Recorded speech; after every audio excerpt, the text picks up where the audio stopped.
¿Qué onda, amigos? ¿Cómo están? Yo soy Fer, aquí está mi amigo Raúl. ¿Cómo estás, Hola, amigo? bien, Akira.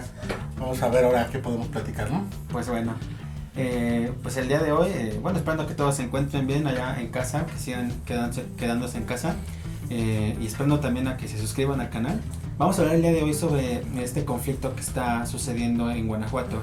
En esta última semana, pues ustedes sabrán que pues se está viendo pues la anarquía total, o sea, disparos, muertes, bombas, hasta bombas. Es algo ya que no se puede contener ni ocultar, y por lo tanto pues tenemos que hablar de eso. Entonces, pues para comenzar, Raúl, ¿cómo ves el panorama? ¿Qué nos podrías decir para ponernos un poco en contexto sobre lo que está pasando en Guanajuato? Yo creo que desafortunadamente pues esto para la historia inmediata de nuestro país pues no es nuevo, ¿no? Es algo que sigue siendo lamentable. El hecho de que sucedan este tipo de situaciones y donde pues lógicamente hay resistencia con respecto a este tipo de detenciones, como sabes, hasta antes de la detención del día sábado que hubo los enfrentamientos y todo este rollo que se originó, todo el conflicto de las detenciones que se hicieron, pues esto ya era una constante en el estado de Guanajuato. Creo que todo iba muy bien en la relación cuando inició el gobierno federal y el gobierno estatal de Guanajuato. Por ahí hubo un medio conflicto postelectoral, ¿no? Por haber perdido la elección de Guanajuato, pero creo que se habían empezado a dar cosas importantes, positivas para el estado de Guanajuato. Había habido como que mucho guiño de ojos entre el gobernador del estado y López Obrador para poder trabajar en conjunto. No sé qué pasó en algún momento donde se rompieron un poco las relaciones, y creo que eso afectó directamente ahora sí que al planteamiento del grupo, ahora sí que más importante de Guanajuato, el grupo criminal, que creo que a eso le dieron pues ahora sí como que un poco más de campo para poder seguir haciendo sus actos delictivos, recordando que este grupo, este cártel, Santa Rosa de Lima, se dedica más a lo que era el robo de combustibles, y cuando entró el gobierno federal declaró que no iba a haber o no iba a permitir nuevamente, o que siguiera más bien el robo de los combustibles. Hizo ahora sí que una serie de maniobras para golpear, en este caso directamente a este cártel, para poder impedir que siguieran robando combustibles, y pues eso generó toda una serie de reacciones. Lo desafortunado aquí cabe mencionar del estado es que creo que se ha desmarcado, de hecho, de esos últimos días de conflicto y de movimientos de resistencia, pues el gobernador no se ha visto como tal, ¿no? Entonces yo creo que eso es algo que sí se deja notar como que una falta de coordinación, independientemente que la Fiscalía del Estado haya participado en este operativo junto con el ejército, pues deja notar como que sigue habiendo un espacio en blanco de parte del Estado, del gobierno del Estado de Guanajuato. De Guanajuato, pues sí, pues quizá para dar un poco más de contexto, pues habría que pues conocer, o que ustedes sepan que el estado de Guanajuato pues es un estado que pues vaya, tiene una carga emocional muy padre para todos, porque pues de ahí pues está el sitio turístico, ¿no? San Miguel de Allende, ¿no? Ahí también podemos pues ir cada año al Festival Cervantino, ¿no? Quienes hayan podido ir pues saben, ¿no? que es un estado pues muy especial, ¿no? Particularmente en un aspecto cultural, ¿no? Uh-huh. Y que durante los últimos sexenios pues han sido pues liderados por los panistas, vaya, hay que decirlo así, y que para efectos de lo que está pasando en este momento, el gobernador Diego Sinue pues sí se ha visto pues quizá un poco renuente también a querer colaborar con el gobierno federal. Por ahí ahorita les pongo un fragmento de entrevista en la que él declara, ¿no? Que solamente envía un representante para estas mesas de seguridad que se hacen con todos los gobernadores de la república, ¿no? Sin embargo, él pues pareciera que no le da la importancia suficiente, o quizá no está cooperando lo suficiente como otros gobernadores, ¿no? Digo que son falsas esa información, porque aparecen 5 veces que he ido, ¿verdad? 3, no, pues no he ido ni una. Entonces, falsos los datos. No he estado ni iré a esas reuniones, yo ya se lo había dicho públicamente, se lo voy a repetir. ¿Por qué? Porque ahí no se toman las decisiones. En las mesas de diario, estas que señala Durazo, son las que no he ido. y falso que he ido a 3. Yo solo fui a la instalación de la primera, porque me lo pidió Mauricio Hernández, pero yo les dije que no voy a ir a esas reuniones, por eso está mi secretario de Seguridad. Y creo que es importante también recalcar que dentro del apoyo del gobierno federal al principio, de las bases de la Guardia Nacional que estaban como pensadas, eran entre 6 y 9 bases de la Guardia Nacional en el estado, y debido a ahora sí que a la magnitud del problema que había de inseguridad en Guanajuato, a la fecha son 18 bases de la Guardia Nacional. Entonces creo que ha habido cierta respuesta con respecto a la parte federal, y la otra parte que creo que también vale la pena mencionar es de que en la parte financiera, en la parte de inteligencia también se ha trabajado para poder afectar a este grupo criminal, y que igual de la misma manera se siente como que no hay una verdadera estrategia en común, en conjunto. ¿Por qué? Porque a fin de cuentas aquí el gran problema, como muchas veces lo hemos mencionado, la corrupción sigue siendo un problema para poder resolver este tipo de situaciones, porque pues hace un año, un poquito más, se mencionaba de varios presidentes municipales que estaban en entrevistas, en llamadas telefónicas grabadas que presentaron por ahí en la televisión, donde se afirmaba, ¿no?, que tenían convenios con criminales de esta organización, donde se repartían el botín político, ¿no?, de fideicomisos y ¿cómo se llama?, y de dineros que eran para obras y para otras situaciones, cómo lo negociaban los presidentes municipales, particularmente un presidente municipal, por ahí lo vamos a poner también, ver cómo ahora sí que abiertamente en una llamada telefónica con un colaborador de este criminal que está ahorita en el ojo del huracán, el Marro, uno de sus colaboradores, habla directamente y negocian la repartición de la lana, ¿no? Y como dice en una parte de esa conversación, el criminal, que pues él también tiene control político sobre la zona, ¿no?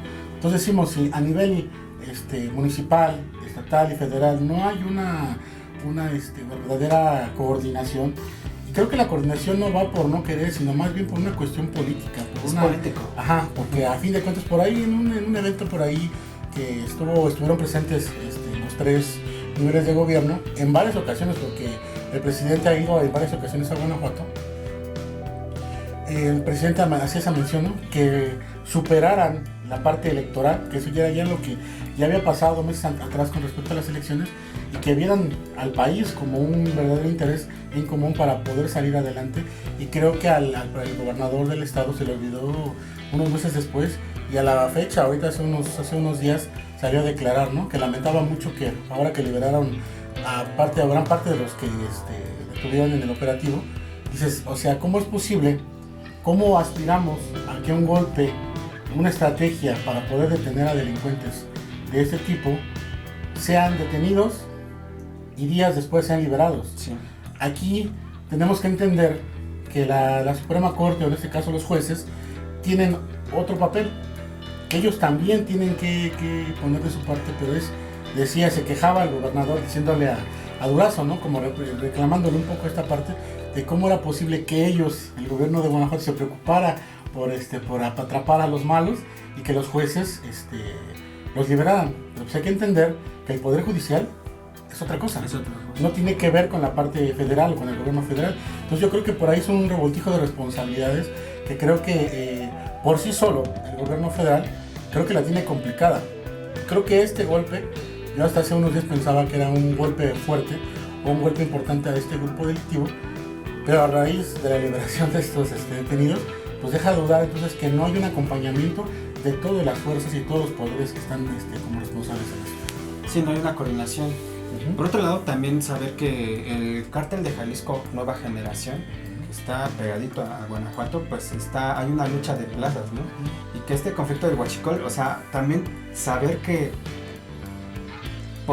venir haciendo las cosas mal desde tiempo atrás, con este asunto del Huachicol, y fue una agenda que el presidente AMLO manejó a comienzos de su sexenio, el conflicto por el Huachicol, esta serie de consecuencias que han venido generando, ¿no? Y tenemos ahora pues una guerra entre dos cárteles por la plaza del Huachicol. Obviamente el llamado Mencho, pues con esta ambición de querer crecer de alguna manera, pues comienza a meterse a Guanajuato, en donde el Marro, a quien por ahí le sacaron 2 videos, pues de los que ahorita platicaremos, pues obviamente con su gente en Guanajuato pues no lo iban a permitir, ¿no? Quizá entonces eso fue el detonante para que estemos hablando de todo esto, de estos últimos problemas, ¿no? Que son lamentables, ¿no? Entonces, pues, ¿cómo viste tú, Rulo, estos videos? Porque realmente vemos a dos momentos en donde el marro, pues, vaya, presenta dos personalidades muy diferentes, ¿no? No sé tú cómo viste, Rulo. Yo creo que da a notar, y es un tema bastante delicado hablar del narcotráfico, porque es una situación o un tema muy complicado donde miles de personas han muerto a causa de esta práctica, de este tipo de actividad. Pero creo que como pasa en la mayoría de los casos de los narcotraficantes, particularmente en México, o no sé si en otros países, supongo que sí, pero en México particularmente, es muy arraigado el personaje de abajo, ¿no? El ranchero, a lo mejor el albañil, o a lo mejor una persona que viene de abajo, ¿no? Que de repente se encuentra con una situación, creo que su mentor era un mentado güero. Al Mencho mismo hace 10 años lo habían aprendido y lo liberaron, y miren qué relajo vino a hacer. Y te das cuenta, ¿no? De esa parte que independientemente de esa enfermedad que llega a ser el matar gente, el tener poder, el tener dinero, porque cuando hablaban de la congelación de cuentas, hablábamos de millones de pesos, no sé si hasta dólares, que supongo que sí, en propiedades, ¿no? En cuanto se robaban, dices, ¿cómo es posible que una persona que viene de abajo de repente empiece a tener tanto poder y no deja de tener ese sentido humano, ¿no? Creo que una de las partes... Hablas del primer video donde habla dirigido a que cuando detienen, él se entera que detienen a su se ve casi destrozado, o sea, se ve impotente, se ve enojado, se ve acorralado, ¿no? Es normal, ¿no? Pero si te das cuenta también, aparte de los videos, la reacción que hubo con los bloqueos, no hubo muertos. Solo hubo bloqueos, quema de vehículos, quema de negocios, pero fue como una reacción así más de desesperación, como de llamar la atención, que una reacción armada. Entonces yo creo que eso también tiene que ver mucho, particularmente este operativo que se dio, porque se dio de diferente forma, a comparación de otros, ¿no? Sí fue un operativo donde iban directo ahora sí que a aprender a las personas. Creo que fue bueno, ojalá que las personas, porque aparte de su mamá, su hermana y su prima, supuestas detenidas del marro, está ya detenido su papá de hace unos meses. Ojalá que estos golpes, no solo con estos operativos, sino también con el golpe financiero, pues puedan ir caminando a esa parte, y que sea la exigencia hacia los gobiernos, que se dejen de intereses políticos para que pudiera empezar a avanzar esta lucha contra el narcotráfico, que ya llevamos muchos años, se llevan muchas vidas de por medio, y vas viendo la información, ¿no? Por ejemplo, de Rápido y Furioso, ¿no? Donde al final de cuentas se está sospechando de que Calderón sí estaba enterado de toda la situación, que este operativo fue fallido y se dio armamento a grupos delincuenciales. Y es bueno, entonces, ¿cuál es el chiste de toda esta lucha, de todas estas vidas, de toda esa gente? Particularmente hace una semana pasaban en Guanajuato un reportaje de unos policías, eran como 20, creo que eran en Irapuato. No manches, o sea, enfrentar al crimen organizado con ese miedo, ¿no? De poder enfrentar con tan poco respaldo que hay, es complicadísimo de repente que las policías puedan trabajar, porque son coludidas, los presidentes municipales son coludidos, son comprados, están metidos en nóminas.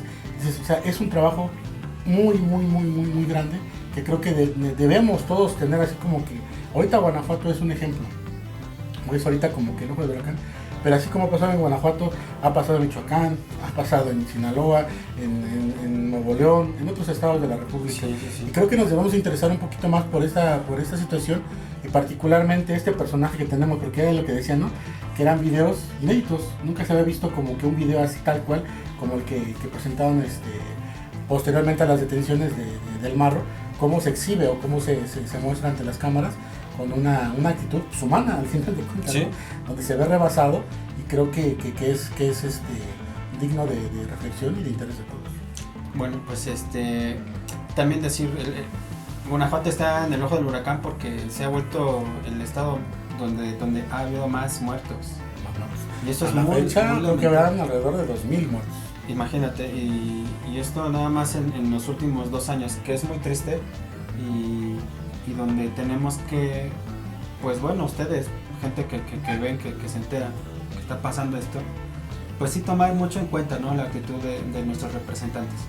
A mí se me hace pues curioso que pues su gobernador pues esté de gira y esté en reuniones y esté aquí y esté allá y realmente no se vea un esfuerzo real para poder mejorar la situación de Guanajuato.